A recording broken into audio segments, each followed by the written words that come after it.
बिस्मिल्लाहिर्रहमानिर्रहीम रब्बिश इश्रह ली सदरी व यस्सिर ली अमरी वहलुल उक़दतम मिन लिसानी यफ़क़हू क़ौली। आज जो ही हम अज़ान मगरिब होगी तो हम शब 27 रमज़ान मुबारक में दाखिल हो जाएंगे। एक और मुमकिन शब क़द्र इंशाअल्लाह, एक और शान लैलतुल क़द्र होगी। और मैंने उलमा कराम से जो सुना वो यही कि माह रमज़ान जिसको तमाम तर महीनों पर ज़ाहिर है मुमताज़ करार दिया गया, तो कुरान में भी अगर रमज़ान का भी तारुफ कराया तो इसी अंदाज में कराया। और आप सब जानते हैं आयत कि वो महीना जिसमें कुरान नाजिल हुआ, तो यानी ये रमज़ान की भी अहमियत के लिए जो बुनियादी एक नुक्ता बताया गया वो कुरान पाक। तो आज की शब ज़ाहिर उसी हवाले से मंसूब है, तो आज का ये वाक़या है, इस सिलसिला भी उसी हवाले से मंसूब करते हैं। इस दुआ के साथ मैं अपने लिए कर रहा हूँ सबसे पहले कि अल्लाह ताला हम सबको माह रमज़ान में और फिर सारा साल कुरान पाक से हर अंदाज से जुड़े रहने की तौफीक अता फरमाए इंशाअल्लाह। और कोशिश भी यही थी यकम रमज़ान से कि कुरान पाक में ही जो मुख्तलिफ वाक़यात हैं वो आपकी खिदमत में अर्ज़ करें, ताकि जब हम पढ़ रहे हों, चाहे सूरह कहफ का तर्जुमा हो या चाहे दीगर सूरतें हों, तो जहन में हो कि मामला क्या है। तो इस दुआ के साथ ही आगाज़ करते हैं कि कुफ़ार मक्का भी जो सरकार दो आलम सल्लल्लाहु अलैहि वसल्लम जब दावत हक़ दे रहे होते थे, तो उनको असल मसला सरकार दो आलम सल्लल्लाहु अलैहि वसल्लम के सादिक और अमीन या आला सिफात होने का नहीं होता था, बल्कि वो जब आपस में बैठते थे तो वो कहते थे कि भाई मसला ये कि मोहम्मद सल्लल्लाहु अलैहि वसल्लम इनके पास कोई एक कलाम है, कोई एक जादुई कलाम है कि बस जो उस कलाम को सुनता है उसका दिलो दिमाग बदल जाता है। वो उससे परेशान थे। वो बाकायदा जब आपस में नशिस्तें करते थे तो एक रोज ये हुआ कि आपस में सारे ये बैठे थे कुफ्फार मक्का और आपस में बात डिस्कस कर रहे थे कि देखो अभी कुछ दिन पहले एक कबीला दोस्त का सरदार आया था, तुफैल दोसी। और ये कितना बड़ा सरदार है, वो यहाँ पर आया था, वो खुद भी इतना बड़ा मायानाज शायर है। ये कबीले का सरदार था जो मक्के आया था बाहर से, और हमारे मना करने के बावजूद, हमारी इंतहाई कोशिशों के बावजूद भी उसने मोहम्मद सल्लल्लाहु अलैहि वसल्लम से मुलाकात की। यानी ये मामला इस तरह हुआ था कि ये एक बड़े कबीले का सरदार था, ये मक्का आया।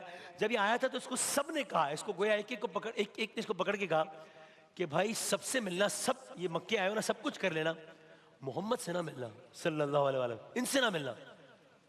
तो वो एक लम्हा ऐसा आया कि वो ये बात सुन सुन के कि इनसे ना मिलना, इनसे ना मिलना, वो सुन सुन के तंग आ गया। वो इतना तंग आ गया जैसे उसने मतलब कानों में रुइयां डाल ली कि हर आदमी जहां जाता हूं मक्के में, ये सोचा कि मैं किसी एक शहर में जाऊं और हर आदमी वहां एक ही बात कर रहा हूं, तो हर आदमी एक ही बात कर रहा है, मोहम्मद से ना मिलना, मोहम्मद से ना मिलना। चूंकि ये सब खौफजदा थे कि वो बाहर से सरदार आया है और अगर ये मिल लिया सरकार दो आलम से तो फिर ये भी अपना दीन बदल लेगा।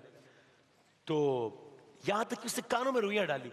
जब वापसी का वक्त आया तो उसने एक लम्हे को सोचा कि यार ये मैं क्या बेवकूफ़ी कर रहा हूँ, ये सारे लोग जो कह रहे हैं कि ये काम ना कर रहे हैं, मतलब ऐसी क्या क़यामत आ जाएगी, ऐसा ऐसा क्या हो जाएगा, मैं मिलता हूँ, मैं ज़रा जब बात हूँ। तो वापसी से पहले उसने कहा किसी से कि क्या आप मुझे मिलवा सकते हैं मोहम्मद नाम के शख्स से सल्लल्लाहु अलैहि वसल्लम। तो उसने कहा जी आए, मैं आपको लिए चलता हूँ। उस शख्स ने उसको मिलवा दिया सरकार दो आलम सल्लल्लाहु अलैहि वसल्लम से। तो बस सरकार दो आलम सल्लल्लाहु अलैहि वसल्लम से वो मिला, सलाम दुआ बातचीत तारुफ, और फिर वही हुआ जिसका इन कुफ्फार को डर था। बस सरकार से कुछ लम्हों की मुलाकात हुई, सरकार ने अल्लाह का कलाम सुनाया, वो मुसलमान होकर चला गया, मुसलमान होकर चला गया। तो अब ये कुफ्फार आपस में बात कर रहे हैं कि भाई तुमने देखा कि वो भी आया था, बस मोहम्मद ने अपना कलाम सुनाया, वो मोहम्मद का दीन वापस लेकर चला गया। तो वो कहते थे सारा मसला इस कलाम का है, तो अगर हमें कुछ करना होगा तो ये करना होगा कि किसी तरह इस बात का इंतजाम किया जाए कि लोग इस कलाम को ना सुने, कुरान पाक को लोग ना सुने। और वो ये कहते भी थे कि देखो अभी तक तो ठीक है कि हालात ऐसे हैं कि किसी में जुर्रत नहीं हुई कि वो किसी भरे मजमे में मोहम्मद का कलाम सल्लल्लाहु अलैहि वसल्लम का कलाम यानी कुरान पढ़कर सुनाए। अभी तक तो ये सब छुप छुप कर एक दूसरे को कलाम सुनाते हैं, लेकिन अगर कल को खुलेआम ये मामला हो गया कि कुरान पाक सब सुनाने लगे एक दूसरे को, हमारे खौफ कि उससे निकल आए और कुरान सुनाने लगे, तो फिर ये मामला हमारे हाथ से निकल जाएगा। यहाँ पर ये गुफ्तगू जारी है एक और मंजर की तरफ आपको लिए चलते हैं। इधर ये गुफ्तगू जारी है, उधर मेरे आका सल्लल्लाहु अलैहि वसल्लम सहाबा के मजमे में बैठे हैं। मजमे में एक फ़र्द ऐसा भी है, ये फ़र्द वो है कि जिसका कोई कबीला नहीं है ख़ास, ये फ़र्द ऐसा है जिसकी कोई पुष्टपनाही करने वाला नहीं है, ये फ़र्द ऐसा है जो कि बहुत ज़्यादा मालदार नहीं है, ये फ़र्द ऐसा है जो कि बहुत काबिल रश्क सेहत भी नहीं रखता। इसने सरकार दो आलम सल्लल्लाहु अलैहि वसल्लम से दरख्वास्त की, या रसूल अल्लाह, मुशरिकीन मक्का को जो चीज़ सबसे ज़्यादा नापसंद है वो ये है कि बस उनके सामने कुरान ना पढ़ा जाए। इसलिए आप देखें कि एक शख्स का उसने नाम लिया कि वो भी अपने सफर में एक बेहतरीन गाने वाला लाया है और वो जगह जगह लोगों को जमा करता है, गाने वाले से कहता है कि गाने सुनाओ, उससे कहता है कि हिकायत तो सुनाओ, और उसके बाद लोगों से कहता है कि अच्छा अब बताओ इस गाने वाले की आवाज़ ज़्यादा अच्छी है, इसकी हिकायतें ज़्यादा अच्छी है, या मोहम्मद का कलाम ज़्यादा अच्छा है, नऊज़ुबिल्लाह। इस तरीके से कंपैरिजन करता है। तो इस सहाबी ने सरकार से कहा कि मैं आपसे एक बात की इजाज़त चाहता हूँ। बताओ क्या, किस बात की इजाज़त? कहा मैं ये चाहता हूँ कि ये चाश्त का वक्त है, हरम सरदाराने कुरैश और मुशरिकीन मक्का से भरा हुआ होगा, आप मुझे इजाज़त दें या रसूल अल्लाह कि मैं जाऊं और उनके बीच जाकर बुलंद आवाज से कुरान की तिलावत करूं। उनका ये कहना था कि सहाबा हैरान हो गए कि भाई माहौल देखिए, अभी तो ऊंची आवाज में कोई बात करना अपने आप को मौत की दावत देने के गोया मुतरादिफ हो, और आप ये कह रहे हैं कि मैं वहां जाके कुरान पाक सुनाऊं। तो आप जानते हैं इसका क्या नतीजा निकलेगा। आप तो कबीले के लिहाज से भी बहुत कमजोर हैं, आप तो माल, अभी आगे अर्ज करूंगा कि शख्सियत कौन है, हस्ती कौन है, आप तो माल के लिहाज से भी बहुत कमजोर है, आप तो जिस्मानी लिहाज से भी बहुत कमजोर है, आप ये कैसे कर सकते हैं? उन्होंने कहा मैं कमजोर हूं लेकिन मेरा रब रब्बुल आलमीन है, या गोया कह रहा हूं कि मैं कमजोर हूं, ये कलाम बहुत ताकतवर का कलाम है, ये कलाम बहुत ताकतवर है। बस मुसलसल इसरार करने के बाद इजाजत दे दी गई। अभी कुछ देर न गुजरी थी कि काबे की तरफ सहाबी गए, वहां मुशरिकीन बैठे हैं, वहां सरदार बैठे हैं, ये अल्लाह के वली वहां गया, ये अल्लाह के बंदे वहां गए, ये साहब रसूल वहां पर गए और वहां जाकर बुलंद आवाज में सूरह रहमान की तिलावत की। खाने काबा की फजा सूरह रहमान की तिलावत से गूंज उठी। बिस्मिल्लाहिर्रहमानिर्रहीम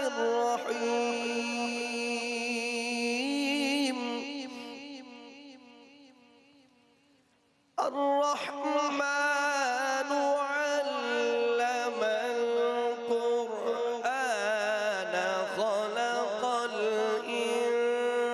इंसान अल्लमहुल बयान।